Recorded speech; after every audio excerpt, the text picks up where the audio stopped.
interpret passages according to the purpose and the plan of the author. Okay? See, each author in the Bible, they wrote with a specific purpose in their mind. Okay? Even though all the four gospel writers were writing the life, ministry, death and resurrection of Jesus, you will see differences in the way they approached their writing. They were very selective in their material. Why was it? Because they were choosing their focus according to the audience they were addressing. Okay? So, and same thing with epistles.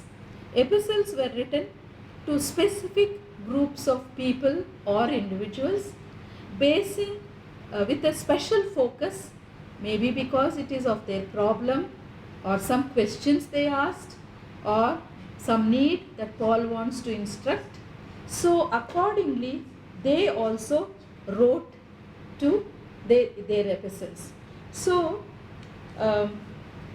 we need to understand the purpose and the plan of the author, so that we do not think that they are addressing our questions. They are not addressing our questions. They were addressing the questions of the group, their audience. Okay? But how do we know what is the purpose of the author? Sometimes they clearly state their purpose, but sometimes only clues are given. That's why we need to be very careful before we start a book study or interpret a passage in a particular book. We need to read the book to understand, especially where the purpose is not stated, to see the clues that are given. I write to you because you asked me this question, says Paul to Corinthians. So that is the clue. This is one reason why Paul wrote this letter, and like that, no? Okay, so read carefully the book, whole book, to find out why the author wrote, to understand the purpose. Okay? Look at John 20, 30 and 31. John clearly states the purpose for which he was writing Gospel of John. Very quickly, please. John 20. 30 and 31. Yes, read please. Read it. Jesus did many other miraculous signs in the presence of his disciples, which are not recorded in this book. But these are written that you may believe that Jesus is the Christ, the Son of God, and that by believing you may have life in his name. He says very clearly, no? There are so many things that Jesus did, but I chose this material because my purpose is what? That you may believe that Jesus is Christ, the Son of God, and in believing you have life. You have life. Accordingly, his gospel is very different.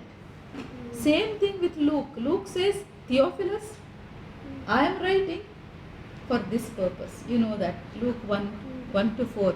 But when the purpose is not clearly stated, we need to look for clues, like 2 Peter, quickly, 1, 12 and 13. Therefore, I intend always to remind you of these qualities, though you know them and are established in the truth that you have. Okay, see, he's saying, if you read that carefully, because of lack of time we are not reading, but he says, my time has come for my departure, and I want to make sure that you have something to remember these teachings. Even though I know you know this and you are established in the faith, but I want you to have a reminder. You see, that is a clue. He doesn't state it like Luke or John very specifically, but when you read through, he gives the clue. This is why I am writing. Okay? If we don't understand the purpose, we are likely to make a mistake. It seems Martin Luther, comparing Ephesians, Paul's epistles, and James, he said James, the epistle of James is like straw compared to Paul's epistles. Why? Because Martin Luther also was a scholar, right? Paul's letters are full of theology, solid meat. James, if you know James, Epistle of James, it is full of practical living.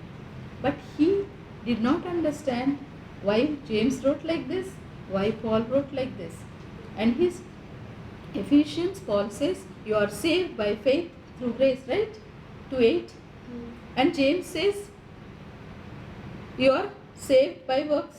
Look at verse James 2:24 quickly. James 2:24. You see that a person is justified by what he does and not by faith alone. Not by faith alone. Read Ephesians 2:8 and 9, please, quickly. For it is by grace you have been saved through faith, and this is not from yourselves. It is the gift of God. Okay, the first bit says, By it is grace, Grace by grace saved we through have faith. through faith, not by works Not that doing. any should boast. Are they contradicting themselves? The purpose of Paul writing to Ephesians is, Paul is writing to people who thought the works of the law can also add to the way of salvation. So Paul says, no. Emphatic no.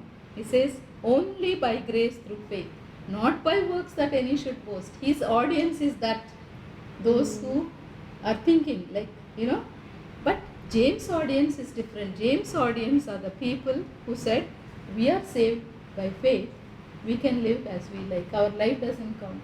James is trying to emphasize the very fact that you are saved should show in your behavior, in your works, in your kind doings, in your righteous acts. That's why he says, visiting the orphans and so on and so on. Practical faith. He is emphasizing you are saved, all right.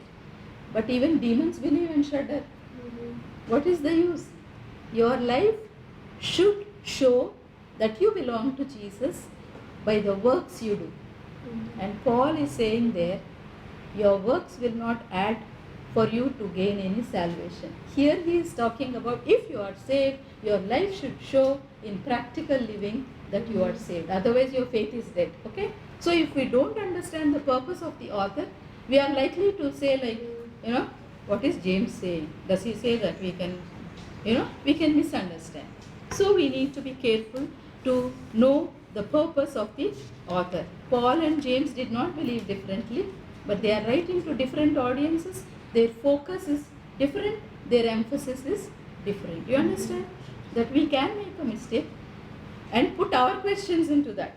When Paul is not addressing women's liberation, we ask some question where he is addressing some other question, and we are likely to go wrong. Okay?